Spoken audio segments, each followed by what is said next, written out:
Bismillahirrahmanirrahim.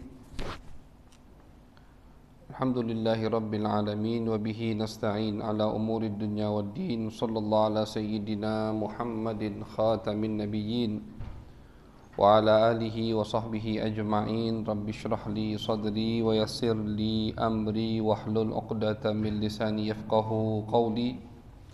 Subhanaka la ilma lana illa ma 'allamtana innaka antal alimul hakim. Allahumma salli ala sayyidina Muhammad al-fatih lima ughliq wal khatim lima sabaq nasiril haqqi bil haqq wal hadi ila siratikal mustaqim wa ala alihi haqqa qadrihi wa miqdarihi al-azim amma ba'du.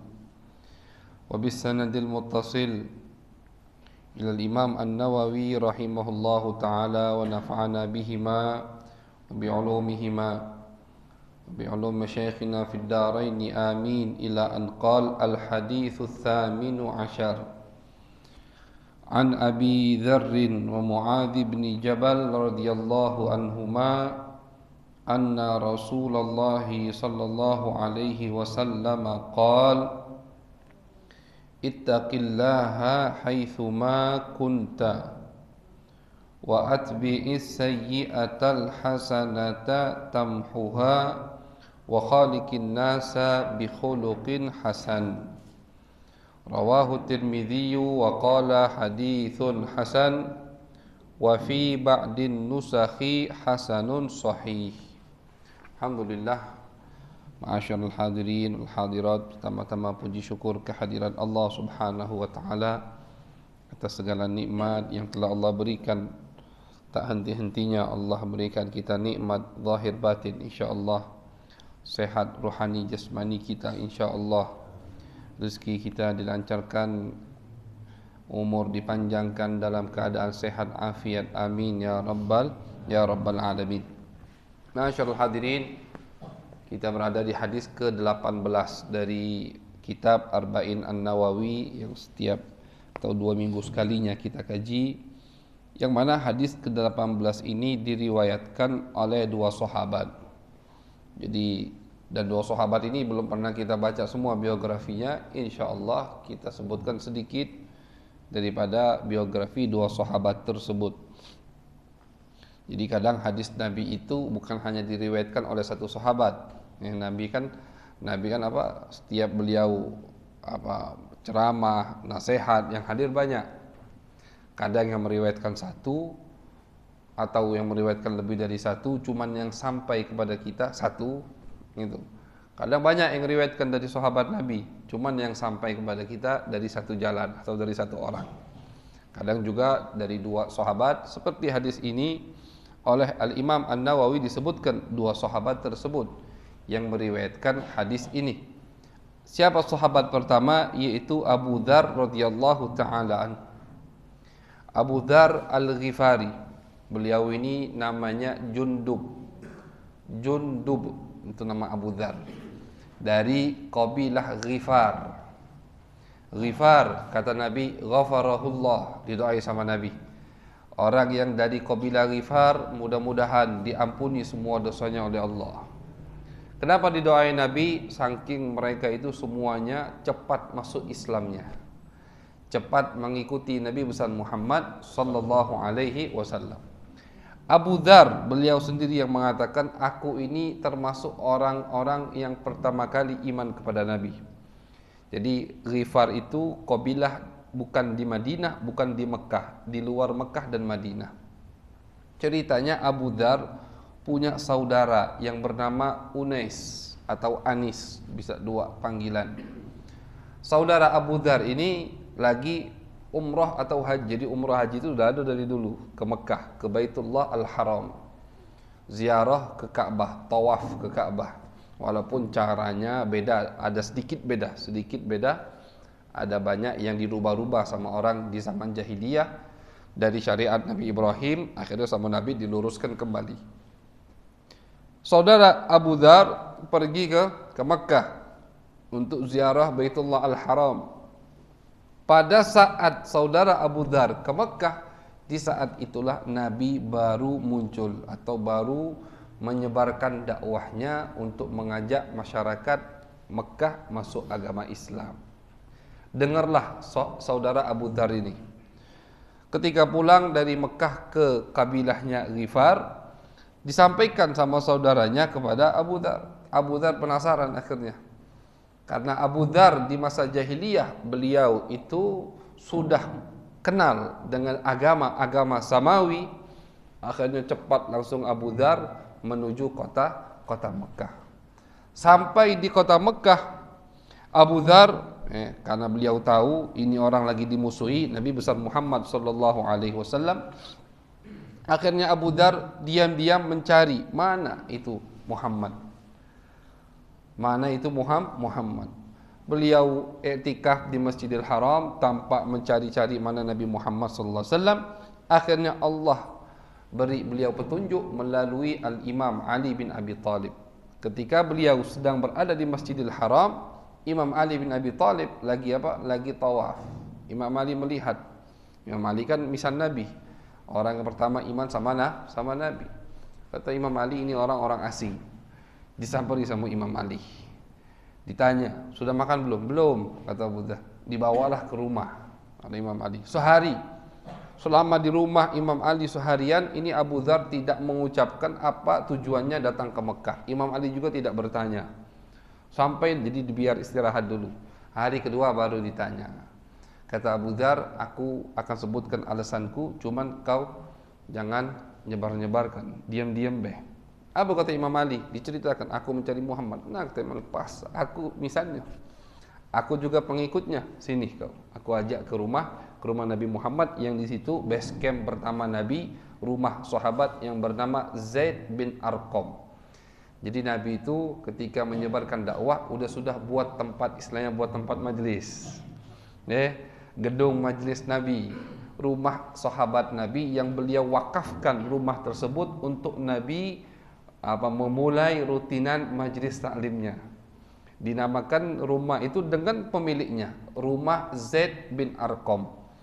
Bahkan nama ini dicatat dalam sejarah sehingga ketika sahabat disebutkan biografi sahabat, kapan sahabat ini masuk Islam? Oh, sahabat ini masuk Islam pas Nabi masih di rumah Zaid bin Arqam.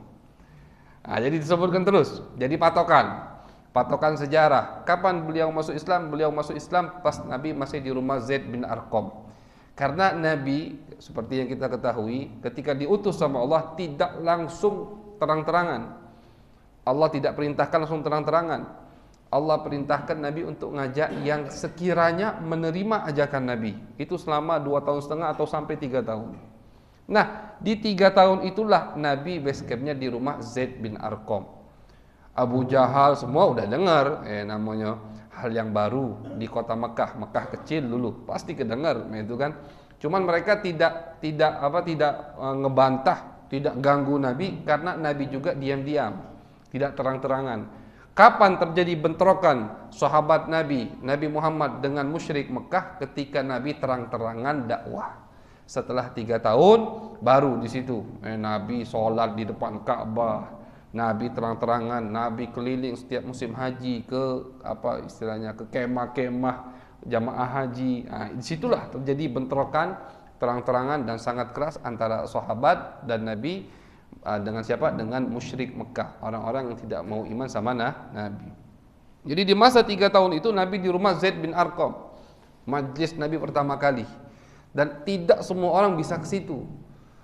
Tidak semua orang bisa ke situ, tutupi sama sahabat. Nah, jadi sahabat pun kalau mau ke situ menemui Nabi, ngaji sama Nabi itu diam-diam.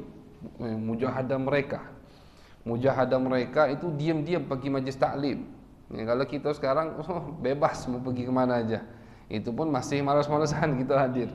Ini mereka dulu diam-diam, tapi karena mereka merasa haus, mereka butuh dengan ilmu, butuh dengan apa yang disampaikan oleh Nabi.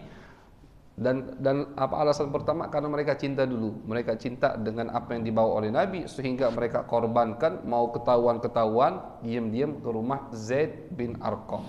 Di situ Nabi berdakwah.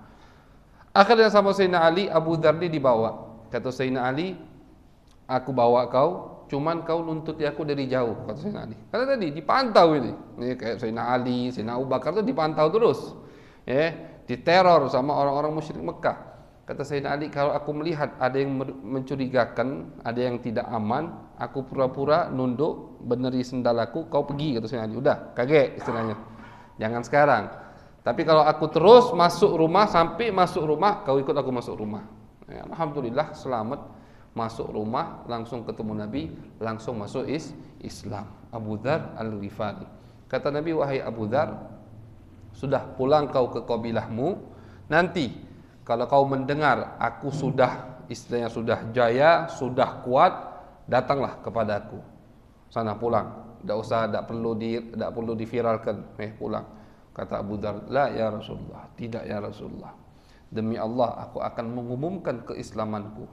Pergi Abu Dzar ni ke Ka'bah, teriak mengucapkan 2 kalimat syahadah di depan rombongan Abu Jahal itu. Digebuki sama rombongan tadi itu. Ada yang ngebuki tongkat, ada yang pakai sendal, sampai babak belur Abu Dzar. Akhirnya dihentikan sama paman Nabi yang bernama Abbas bin Abdul Muttalib. Kata Abbas, oi ingat, kafilah kita ini, kafilah dagang kita yang setiap setahun 2-3 kali mau ke Syam, itu melewati kabilah Abu Dzar Al-Ghifar tadi. Hati-hati kata Abbas bin Abdul Muttalib. Kalau kita nyiksa dia di sini, nanti orang-orang kabilahnya dendam. Setiap kafilah kita, rombongan kita mau berdagang ke Syam, dicegat bagaimana? Akhirnya mereka stop. Tidak kapok Abu Dzar. Besok pagi diumumkannya lagi sampai 3 hari. 3 hari. Dan setiap beliau umumkan, bawa emosi. Orang-orang musyrik tadi ngeboki lagi. Sampai dipisahkan lagi sama Abbas sampai 3 hari. Setelah 3 hari baru Abu Dzar pulang ke kabilahnya dan menyebarkan ajaran Islam. Langsung diterima sama kabilah Abu Dzar Al-Ghifari. Sehingga ketika Nabi hijrah ke kota Madinah, baru sama Abu Dzar dibawalah rombongan kabilahnya menghadap Nabi besar Muhammad sallallahu alaihi wasallam. Dan diceritakan sama Abu Dzar, gampang ya Rasulullah aku dakwah. Semua langsung menerima Islam. Makanya didoakan sama Nabi, Ghifar ghafarahullah. Kabilah Ghifar, mudah-mudahan Allah mengampuni dosanya. Karena kalimatnya sama, Ghifar sama Ghafara. Itu sama-sama dari ghain, fa dan ra. Akhirnya sama Nabi, Ghifar, mudah-mudahan diampuni dosanya oleh Allah Subhanahu wa taala. Itu cerita Islamnya Abu Dzar. Hidup beliau bersama Nabi, jihad, ikut Nabi besar Muhammad sallallahu alaihi wasallam. Abu Dzar ni orang yang sangat zuhud sekali, sangat wara' sekali, dan beliau ini termasuk sahabat yang keras sama dirinya, jadi sangat hati-hati dalam masalah zuhud dan wara'. Pernah suatu hari Abu Dzar meminta tugas kepada Nabi Muhammad SAW. Jadi Abu Dzar ni orangnya lemah, dhaif, fisiknya lemah. Minta tugas sama Nabi, dinasihati sama Nabi, ya Abu Dzar, sesungguhnya imarah, jabatan, innaha khizyun wa nadamah illa man akhadhaha bihaqqiha wa adda alladhi alaihi fiha. Sesungguhnya jabatan itu wahai Abu Dzar, aku melihat kau itu lemah wahai Abu Dzar. Jadi jangan, kata Nabi. Nabi itu menugaskan beberapa sahabat untuk jadi gubernur, ada yang jadi wali kota, amir, itu artinya itu, wakil Nabi. Wakil Nabi di beberapa kota yang sudah masuk ke negara Islam. Abu Dzar pernah menyodorkan dirinya kepada Nabi Muhammad, bukan pengen jabatannya, bukan, tapi pengen dapat tugas dari Nabi. Sama Nabi nasihati, Abu Dzar, aku melihat dirimu itu lemah, kata Nabi. Nanti kau tidak sanggup, karena sesungguhnya jabatan ini berat, kata Nabi. Orang yang bisa memegang jabatan dengan amanah, dengan benar, pahalanya besar. Bahkan Allah Subhanahu wa taala, Nabi besar Muhammad SAW dalam hadisnya itu menjadikan nomor 1 orang yang akan mendapatkan naungan di hari kiamat yang tidak ada naungan kecuali naungan Allah. 7 kata Nabi, 7 kelompok yang bakal dapat naungan di hari kiamat, yang mana matahari sejengkal dari kita tidak ada naungan kecuali naungan Allah. Yang pertama disebutkan oleh Nabi, imamun adilun. imam yang adil. Ya, yang memiliki jabatan dia bisa mengarahkan jabatan ini untuk mendekatkan, karena jabatan itu wasilah juga untuk kita dekat kepada Allah. Jabatan itu juga ibadah, khidmat kepada umat, ibadah. Jadi jangan dikira ibadah itu salat jangan dikira ibadah itu baca Quran jangan dikira ibadah itu cuma zikir Jabatan juga ibadah. Kalau orang yang bisa menjadikannya wasilah untuk ibadah, maka dia akan tinggi kedudukannya di sisi Allah. Imamun adil, pertama kali yang disebutkan oleh Nabi akan mendapatkan naungan dari Allah ketika matahari sejengkal dari kepala kita, itu adalah pemimpin yang diberi amanat dan dia adil, bisa mengarahkannya ke jalan-jalan yang baik. Abu Dzar lemah kata Nabi. Kalau tidak sanggup Abu Dzar, tidak usahlah kata Nabi. Tidak usahlah. Jadi pernah beliau menyodorkan dirinya dan tidak diberi oleh Nabi besar Muhammad SAW. Abu Darda mengatakan, Abu Dzar ini kalau tidak ada di majlis pasti ditanya sama Nabi Muhammad SAW. Jadi termasuk sahabat yang sangat disayangi oleh Nabi. Jadi kalau Nabi mulai majlis ada Abu Dzar disapa oleh Nabi. Kalau Nabi mulai majlis tidak ada Abu Dzar, ditanya sama Nabi, "Aina Abu Dzar? Mana Abu Dzar?" Radhiyallahu taala an. Dan Nabi Muhammad SAW pernah beliau bersabda, "Aku diperintahkan oleh Allah untuk mencintai 4 orang." Bukan artinya yang lain tidak Nabi cintai, jangan salah paham. Semua dicintai oleh Nabi, cuman kata Nabi ada perintah khusus dari Allah untuk mencintai 4 orang. Siapa ya Rasulullah? Kata Nabi, umirtu bihubbi arba'a wa akhbarani Allah Ta'ala annahu yuhibbuhum. Aku diperintahkan untuk cintai 4 orang ini dan Allah kasih tahu aku Allah mencintai 4 orang ini.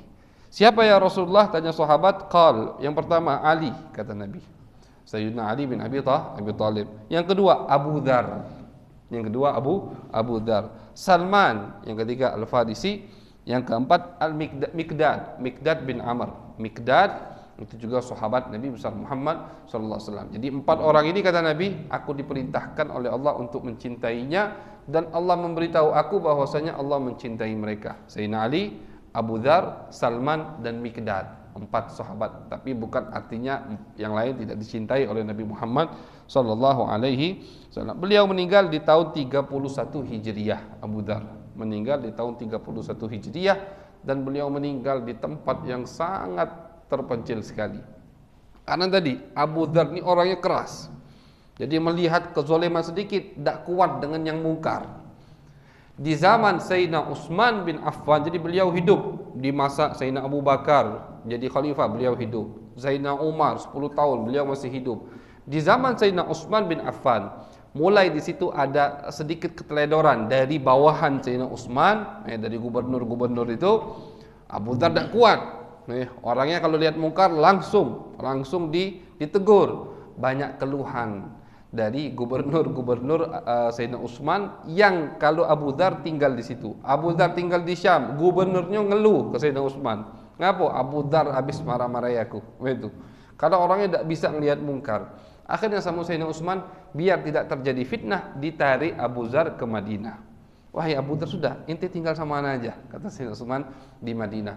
Kata Abu Dzar, wahai khalifah, aku tidak mau di Madinah, aku mau di Rabadah. Rabadah itu desa setelah Madinah. Sampai sekarang masih ada desa tersebut. Aku pengen di situ belah, uzlah, kata Abu Dzar. Ya sudah, diizini sama Sayyidina Utsman.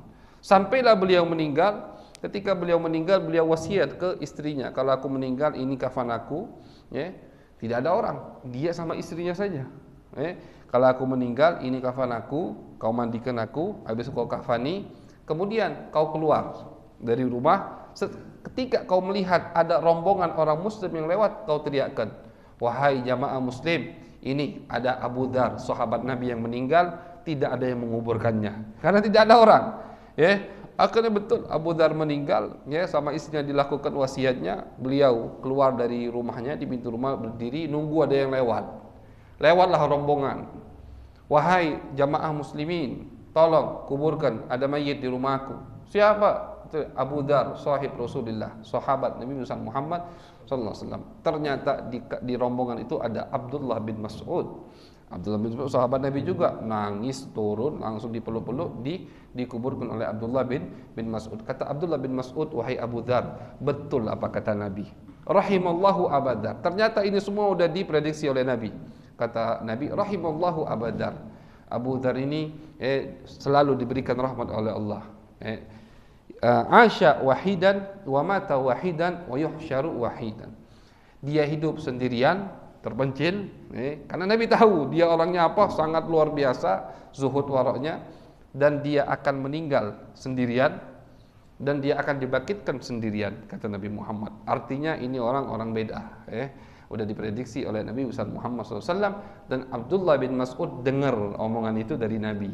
Nah, jadi pas beliau melihat Abu Dzar meninggal, sadaqa Rasulullah, betul apa yang dikatakan oleh Nabi. Ternyata Abu Dzar meninggal juga dalam keadaan sendirian dan dikuburkan di tempat tersebut. Itu Abu Dzar, sahabat Nabi besar Muhammad sallallahu alaihi wasallam. Kemudian yang kedua, karena tadi hadis ini dua sahabat yang meriwayatkan. Yang kedua, dari sahabat Nabi yang meriwayatkan hadis ini Mu'adz bin Jabal. Mu'adz bin Jabal ini sahabat, termasuk sahabat Nabi yang umurnya masih muda. Beliau asli dari kota Madinah. Kalau Abu Dzar tadi dari kabilah Ghifar. Kalau Mu'adz bin Jabal asli dari Madinah. Beliau masuk Islam ketika orang Madinah baiat Nabi di kota Mekah. Jadi kalau kita lihat sejarah Nabi, itu bagaimana sih Nabi kok bisa ceritanya pindah ke Madinah? Nah, karena musim haji. Nabi itu setiap musim haji selama 10 tahun selalu menyodorkan dirinya ke orang-orang yang lagi haji. Oh, ini dari Yaman, ditawari sama Nabi. Oh, ini dari Madinah, tawari sama Nabi. Islam. Oh, ini dari Bahrain, ditawari sama Nabi. Oh, ini dari Mesir, misalkan, ditawari sama Nabi. Semua menolak. Ada yang menolak dengan tolakan yang baik, lembut, ada yang dengan kasar. Karena yang kasar ini kawan dengan musyrik-musyrik Mekah. Kelompok Madinah tahun itu, tahun 10 ditawari sama Nabi. Akhirnya mereka baru bertepatan di tahun itu mereka ditawari sama Nabi. Mereka ingat, oh ini Nabi akhir zaman yang udah dibincangkan oleh Yahudi. Karena Madinah, orang Madinah itu tinggal sama orang Yahudi. Ada 3 kabilah besar di kota Madinah. Jadi mereka tahu, orang Yahudi ini sering ngancam-ngancam kami dengan Nabi akhir zaman. Ternyata ini Nabi akhir zaman. Ayo kita iman sebelum orang Yahudi iman. Kan orang Yahudi tak bakal iman, kan begitu hasud orang Yahudi. Akhirnya mereka, ya itulah cerita asal-muasalnya mereka iman kepada Nabi musim haji. Dan mereka janji, ya Rasulullah tahun depan kami akan bawa lebih banyak lagi jamaah. Tahun sebelah dibawa lagi sama mereka lebih banyak, sampai 3 kali ada baiat. Dan ketika mereka baiat itu sampai sekarang masjidnya masih ada. Kalau kita ke Mina yang haji, itu tanya sama mutawifnya atau yang umroh kalau ada tur ke situ, mana Masjid Aqabah. Masjid Aqabah. Kenapa dinamakan Masjid Aqabah? Karena di situ terjadi baiat orang Madinah kepada Nabi besar Muhammad sallallahu alaihi wasallam. Kita pernah masuk waktu itu masjidnya masih dibuka, belum dipagar. Kalau sekarang kabarnya udah dipagar, tidak bisa masuk, tapi masih bisa dilihat. Kalau alhamdulillah kita tahun mungkin 2000 di bawah 2015 itu masih bisa masuk sholat 2 rakaat. Kecil masjidnya, lebih kecil dari musola kita nih. Tidak sebesar musola ini, lebih kecil lagi. Di situ Masjid Aqabah. Ketika Nabi dibaiat oleh orang-orang Madinah, dijadikan masjid sama sahabat dan orang-orang setelah sahabat Nabi besar Muhammad sallallahu alaihi wasallam. Jadi Mu'adz bin Jabal termasuk yang masuk Islam di baiat tersebut. Umur beliau masih 18 tahun pada saat itu, masih muda. Oleh karena itu beliau termasuk yang menghafal Al-Quran di zaman Nabi besar Muhammad sallallahu alaihi wasallam.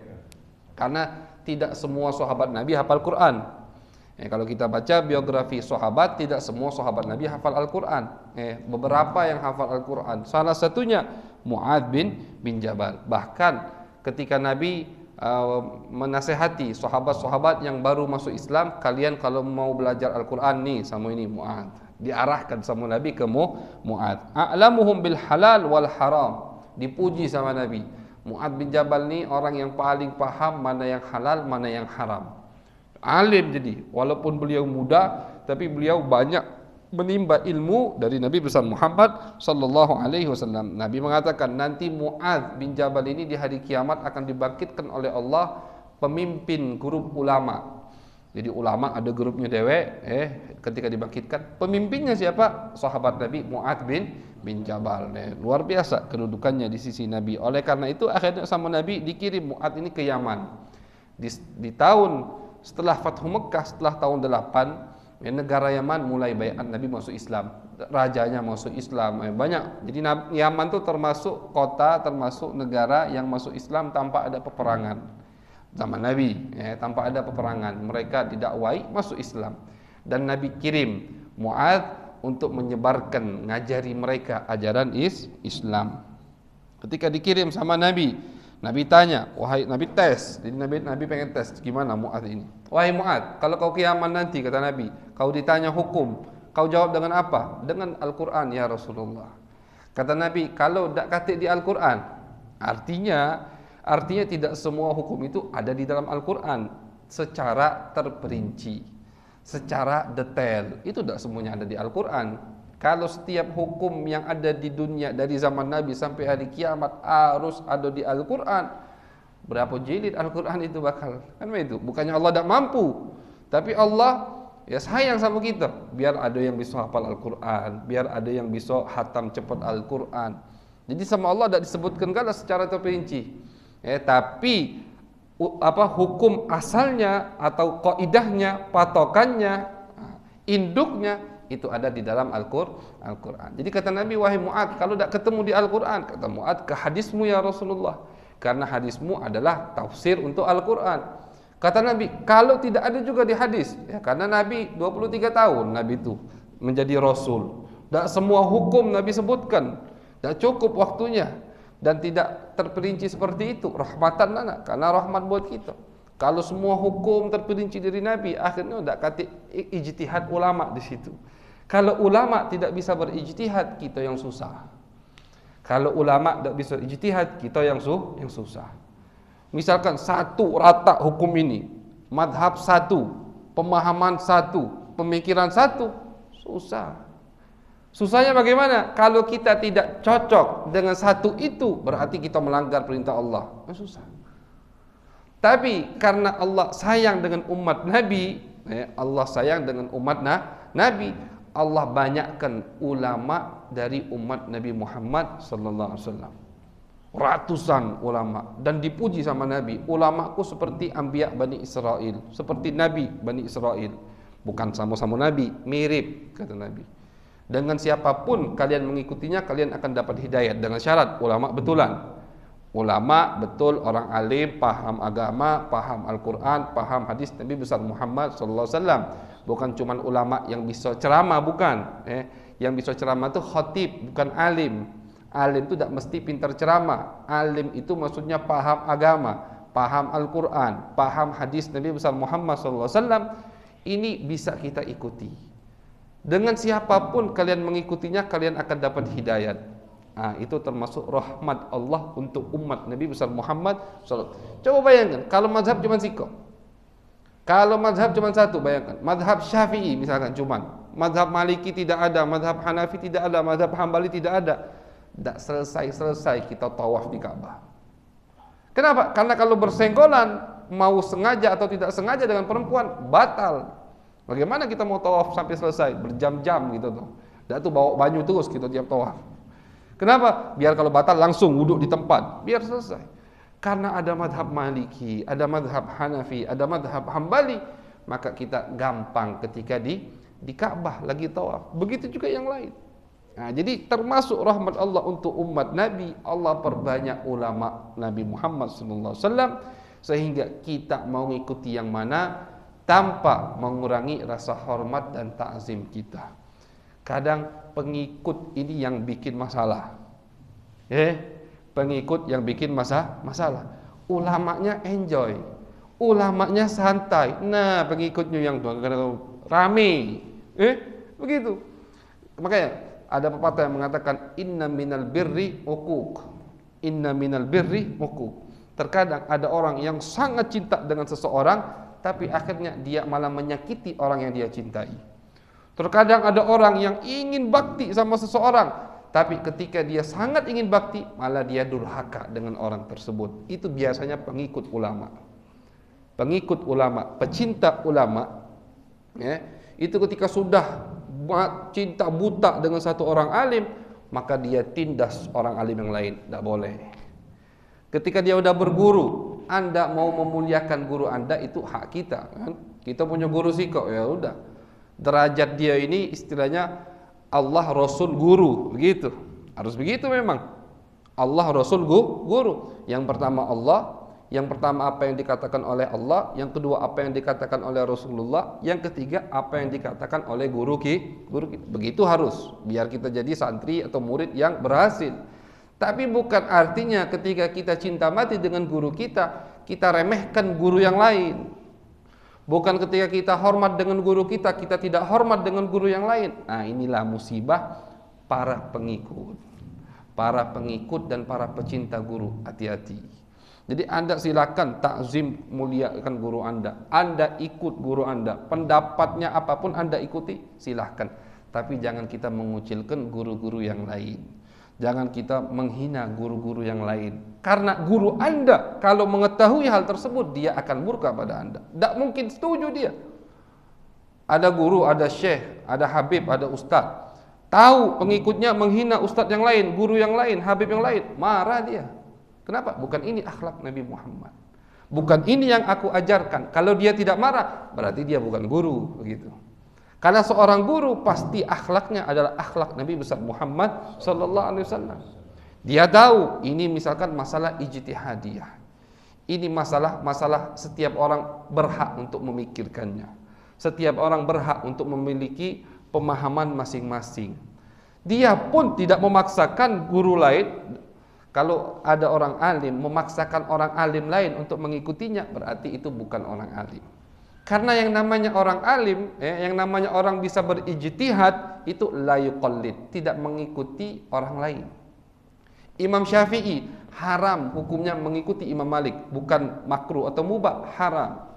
Kenapa? Karena Imam Syafi'i bisa menganalisa ayat Al-Quran dan hadis Nabi besar Muhammad sallallahu alaihi wasallam. Hukum orang alim tidak boleh taklid, tidak boleh mengikuti orang alim lain. Hukum orang alim itu harus berijtihad. Walaupun ini hukum pertama kali diterapkan untuk ijtihad masalah hukum fikih, masalah madhab. Imam Syafi'i tidak boleh dia ngikut Imam Malik. Kalau ada pendapat Syafi'i yang sama dengan Imam Malik, berarti analisa Syafi'i sama dengan apa yang dianalisa oleh Malik. Tapi Imam Syafi'i sudah, pendapat aku tentang mazhab ini ikuti Imam Malik, haram. Kenapa haram? Karena beliau mampu untuk menganalisa, mampu untuk beristimbat, mampu untuk berijtihad. Tapi kalau orang awam, haram untuk ijtihad, kebalikan.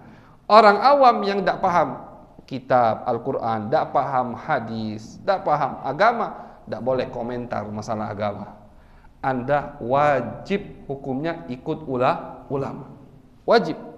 Jadi siapa yang wajib ikut ulama, harus kita garis bawahi. Yang wajib ikut ulama itu orang awam, yang tidak bisa menganalisa apa yang terjadi sekarang, tidak bisa memahami ayat-ayat suci Al-Quran, tidak bisa memahami hadis-hadis Nabi besar Muhammad, itu namanya orang awam. Maka dia wajib mengikuti ulama. Siapa yang mau dia ikuti, bebas. Allah kasih banyak pilihan. Ini bentuk rahmat Nabi besar Muhammad. Kalau kita paham ini, tidak ada kerisuhan, tidak ada cekcok, tidak ada pecah belah di antara umat Nabi besar Muhammad sallallahu alaihi wasallam. Jadi kita pilih guru ini rahmat dari Allah. Mereka pilih guru itu juga rahmat dari Allah. Saling menghormati wajib hukumnya. Kalau pengikut tidak saling menghormati, gurunya yang akan marah. Coba saja tes. Guru yang Anda cintai, guru yang Anda mati-matian, pendapatnya Anda ikuti. Coba depan dia Anda caci guru yang lain. Kalau tidak diusir Anda dari hadapannya. Tidak boleh, pasti dia marah. Dia marah, pengikutnya ada yang mencaci guru lain. Dia marah, pengikutnya ada yang mencaci kiai lain, mencaci habib yang lain. Marah dia, tidak setuju. Kalau coba tes silahkan. Kalau tidak percaya. Nah itu. Jadi bentuk rahmat Allah subhanahu wa ta'ala. Allah tidak jelaskan semua hukum di dalam Al-Quran secara detail. Nabi Muhammad juga tidak jelaskan hukum secara detail di dalam Al-Quran. Dari mana itu? Dari cerita Mu'adz ini. Kata Nabi Mu'adz, kalau tidak katik juga di hadis, Misalkan di hadisku tidak ada hukum yang akan kau hadapi di Yaman, yang akan ditanyakan oleh masyarakat Yaman. Kau nyari di Al-Quran, tidak ada. Kau nyari di hadis, tidak ada. Maka dengan apa kau akan jawab? Nah, Nabi ngetes ini lagi. Kata Mu'adz, ya Rasulullah, aku akan berijtihad. Aku akan memahami ayat-ayat Al-Quran dan aku memahami hadis-hadismu. Aku pikirkan, aku istimbat, aku petik hukum dari Al-Quran dan hadismu ya Rasulullah. Ini kata ulama namanya qiyas. Qiyas itu mengambil hukum, menyamakan hukum yang tidak ada, yang belum ada hukumnya dengan hukum yang ada di Al-Quran dan hadis Nabi besar Muhammad SAW. Kalau itu tidak boleh, kalau ulama tidak bebas untuk menganalisa, ulama tidak bebas untuk memiliki pendapat mandiri, maka pasti dimarahi sama Nabi Muhammad SAW. Mu'adz pasti dimarahi. Oh Mu'adz, tidak boleh, kau harus ikut Al-Quran dan hadis. Kan begitu sekarang ada juga tuh kelompok macam-macam. Kita ngadepi kelompok sekarang ini macam-macam. Ada yang cuman Quran hadis. Kalau memang itu memang yang diinginkan oleh Nabi, pasti Mu'adz dimarahi sama Nabi. Ketika dia mengatakan, kalau aku tidak nemu di Quran dan hadis, aku akan ijtihad. Hasil pemahamanku, ijtihad itu apa sih? Ijtihad itu hasil pemahaman ulama itu. Dari mana? Bukan dari komik, bukan dari Google, bukan, tapi dari Al-Quran dan hadis Nabi. Nah, itu namanya ijtihad. Dia paham dari Al-Quran, dia paham dari hadis Nabi, hukumnya begini. Itu namanya ijtihad. Kata Mu'adz, ya Rasulullah, aku akan berijtihad sehingga aku bisa menjawab hukum tersebut. Apa kata Nabi? Nabi angkat tangan. Alhamdulillah alladzi waffaqa rasulillah. Kata Nabi, terima kasih ya Allah, segala puji untukmu ya Allah yang telah memberi taufik utusannya Rasulullah, yaitu Mu'adz bin Jabal, utusan Nabi untuk ke negara Yaman. Didoain sama Nabi. Ini termasuk bentuk taufik dari Allah ketika ulama berijtihad. Nah, jadi gitu. Ya, kita harus paham itu karena masalah makin banyak. Ya, dikarenakan politik, dikarenakan siasat, sekarang makin ramai. Banyak masalah, fitnah terjadi di mana-mana. Biar kita tidak bingung. Jadi kita harus pahami, ulama yang namanya ulama berhak untuk berijtihad. Bebas mereka untuk menganalisa sesuatu, itu bebas. Oh Ustaz, tapi hasil ijtihad dia salah. Urusan dia sama Allah, bukan urusan dia sama kita. Kalau ada satu orang alim berijtihad, menganalisa satu masalah, satu yang ada yang lagi rame, misalkan dia punya pemahaman begini, kemudian dia salah, pendapat dia begini, dia salah, itu urusan dia sama Allah, bukan urusan dia sama kita. Urusan kita apa? Yang diwajibkan untuk kita apa? Taklid, mengikuti yang mana yang kita ingin ikuti. Jadi ulama bebas. Jadi yang wajib ikut ulama itu orang awam. Harus kita pahami ini. Yang wajib ikut ulama itu orang awam. Ulama tidak wajib ikut ulama yang lain karena mereka sama-sama orang alim. Mereka diberi oleh Nabi bebas untuk memilih, bebas untuk berpendapat. Karena mereka paham Al-Quran, mereka paham hadis Nabi besar Muhammad SAW. Salah berpendapat itu urusan mereka nanti di hadapan Allah dan di hadapan Nabi besar Muhammad SAW. Tapi kalau kita mengomentari ulama, maka kita akan masuk daripada ancaman yang banyak disebutkan oleh Nabi, yang lidahnya itu kotor dengan mencaci maki ulama-ulama. Jadi hati-hati. Kita ini orang awam semua. Udah. Jadi apa yang terjadi, ulama ini begini, ulama ini begini, udah. Tidak usah ikut-ikut, kita diam. Kita perhatikan agama kita perhatikan keluarga kita perhatikan dunia kita, udah. Tidak usah ngurus-ngurus yang tak hati hasilnya. Urusi akhirat kita ada hasilnya kakek di akhirat, urusi dunia kita biar hidup kita lama. Kan begitu. Yang ada bisnis, udah sibuklah bisnis. Yang ada dagangan, sibuklah dagangan. Jangan lupa akhirat, itu Yang terjadi ini begini, itu urusan mereka. Mereka sama-sama ulama. Jangan sampai kita ikut-ikutan. Ulama ahlu sunnah wal jamaah mengatakan yang terjadi cekcok antara sahabat, kita tidak boleh ikut komentar. Kenapa? Mereka sahabat.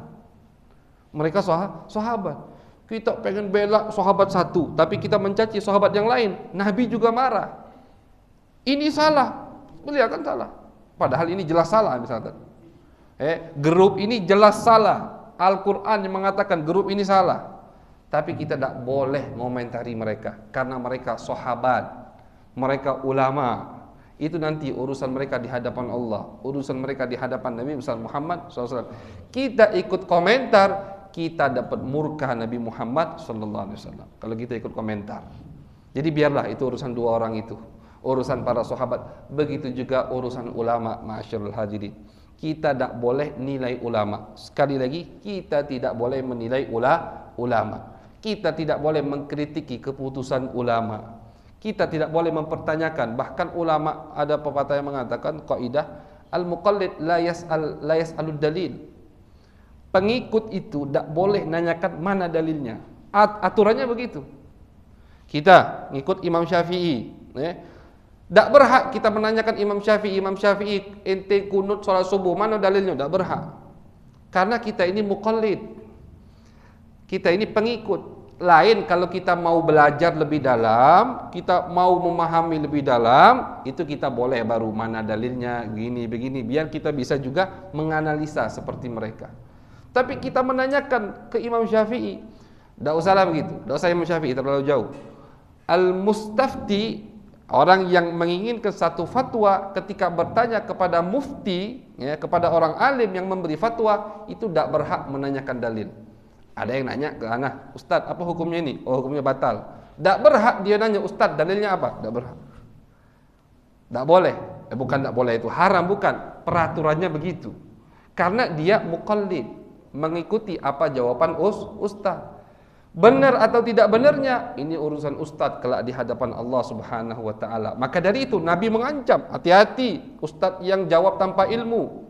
Orang yang paling berani berfatwa berarti orang yang paling siap untuk masuk neraka pertama kali, kata Nabi. Hati-hati. Itu jadi udah ada aturannya, udah ada settingannya semua dari Nabi. Untuk para ulama, Nabi udah wanti-wanti mereka, jangan sampai mereka sembarangan, jangan sampai mereka tidak ada dalilnya. Untuk yang bertanya, untuk pengikut muqallid juga sudah ada aturannya dari Nabi besar Muhammad sallallahu alaihi wasallam. Jadi jangan dicampur aduk, jadinya gado-gado. Ini gado-gadonya tidak lemak. Kalau gado-gado yang dijual lemak dimakan. Ini gado-gado yang tidak enak. Kenapa? Bakal jadi rame akhirnya. Fitnah nanti. Kenapa fitnah? Yang komentar orang yang tidak paham agama. Yang komentar orang yang tidak bisa beranalisa. Yang dia komentari orang alim. Akhirnya ribut, dosa. Adem-adem, kita punya pilihan masing-masing. Mau ikut ulama ini, fadhal, silakan. Mau ikut ustadz ini, silakan. Mau ikut ustadz ini juga silakan. Sekali lagi, ini semua bentuk rahmat dari Allah Subhanahu wa taala. Bayangkan kalau madhab cuma satu, madhab Syafi'i, pening bala kita. Alhamdulillah banyak mazhab yang lain. Sehingga kalau kita di satu tempat yang mana madhab Syafi'i hukumnya tidak bisa dipraktekkan, kita bisa praktekkan hukum yang lain. Karena semua mempunyai dalil, semua sumbernya Al-Quran dan hadis Nabi besar Muhammad sallallahu alaihi wasallam. Itu dari mana semua? Dari hadis Nabi ini. Dan Nabi ketika menanyakan Mu'ad ini, ternyata kata sahabat, Mu'ad di atas kuda, Nabi yang giring kudanya. Ini Mu'ad tak kelemahan pasti. Di bocok kuda, bocok motor, ustadznya jalan misalkan. Mu'ad nak turun, dilarang sama Nabi, udah biar. Digiring sama Nabi. Mu'ad dinasihati sama Nabi. Dan Nabi udah sebutkan, Mu'ad, mungkin kau nanti kalau ke Madinah lagi tak ketemu sama aku. Karena ini di tahun 9. Nabi awal tahun 11 meninggal dunia. Mu'ad nangis. Nabi kalau sudah ngomong gitu, mungkin jadi kalau Nabi yang mengatakan mungkin Mu'ad kau tidak akan ketemu aku lagi, itu sudah berarti memang tidak ketemu lagi. Sahabat paham, Mu'ad menangis, sedih karena ini perpisahan terakhirnya dengan Nabi besar Muhammad sallallahu alaihi wasallam. Wahai Mu'ad, mungkin setelah tahun ini kau tidak ketemu aku lagi. Nanti mungkin pas kau ke Madinah kau sudah melihat kuburanku, kata Nabi. Kau sudah melihat kuburanku. Ternyata memang itu terakhir. Didoai sama Nabi, hafizakallah, mudah-mudahan kau dijaga oleh Allah, dari bagian depan, dari bagian belakang, dan mudah-mudahan kau dijaga oleh Allah wahai Mu'ad dari manusia dan dari bangsa jin. Jadi senang Nabi dengan jawaban Mu'ad tadi. Bahkan ada hadis yang lain, Nabi besar Muhammad sallallahu alaihi wasallam beliau mengatakan kepada Mu'ad, ya Mu'ad, inni uhibbuka fillah. Wahai Mu'ad, aku cinta sama kau karena Allah. Jadi tidak mungkin orang yang dicintai oleh Nabi itu berbuat salah. Itu kan tidak mungkin. Kata Mu'ad, ya Rasulullah, ana juga cinta sama antum. Kata Nabi, wahai Mu'ad, fakul dubura kulli shalah, Allahumma a'inni ala dzikrika wa syukrika wa husni ibadatik. Ini doa yang sering kita baca setelah salat, itu Nabi kasihkan untuk Mu'ad. Wahai Mu'ad, aku cinta sama kamu, maka katakan di setiap habis salat, ini wong yang cinta sama yang dia cintai, pasti yang dia unjuk, banyak pahalanya ini. Maka jangan kita tinggalkan doa ini. Allahumma, kata Nabi, baca setiap habis salat, Allahumma a'inni ala dzikrika wa syukrika wa husni ibad, yang artinya, ya Allah, bantulah aku untuk selalu menyebutmu, untuk selalu bersyukur kepadamu, untuk selalu beribadah kepadamu dengan baik dan benar. Itu artinya doa yang diajarkan oleh Nabi kepada sahabat Mu'ad bin Jabal. Beliau meninggal, beliau ini meninggal di tahun umurnya 28, berarti tahun 10 di zaman Sayyidina Umar, tahun 18 Hijriah. Kurang lebih beliau meninggal di tahun 18 atau 17 Hijriah, sahabat Mu'ad bin Jabal di zaman Sayyidina Umar. Sayyidina Umar ketika ngirim Mu'ad ini, jadi Mu'ad setelah dari Yaman balik ke Madinah, di zaman Sayyidina Umar dikirim ke Syam. Karena ulama ini orang alim, diperlukan di mana-mana. Sayyidina Umar dikirim ke negara-negara yang baru masuk Islam.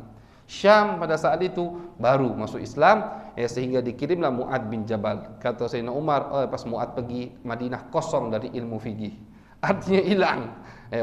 Sayyidina Umar alim, tapi jadi istilahnya apa? Goncang Madinah ini karena kosong dari ilmu fikih, karena aku kirim ke Mu'ad bin Jabal. Jadi beliau meninggal di sana. Beliau meninggal di Syam, umur beliau 28 tahun, ada yang mengatakan umur beliau 32 tahun. Mudah-mudahan kita diberikan oleh Allah keberkahan dari dua sahabat ini. Akhirnya tidak sempat kita baca hadisnya. Insyaallah kita baca hadisnya di pertemuan yang akan datang. Jadi pertemuan yang akan datang masih hadis 18. Karena ini hadis 18 ini spesial, dua sahabat yang meriwayatkan, dan dua sahabat ini belum kita sebutkan biografinya, jadi mau tidak mau kita harus sebutkan, walaupun tadi rencananya pengen kita singkat, akhirnya panjang juga. Karena ini luar biasa cerita-cerita sahabat-sahabat Nabi besar Muhammad sallallahu alaihi wasallam.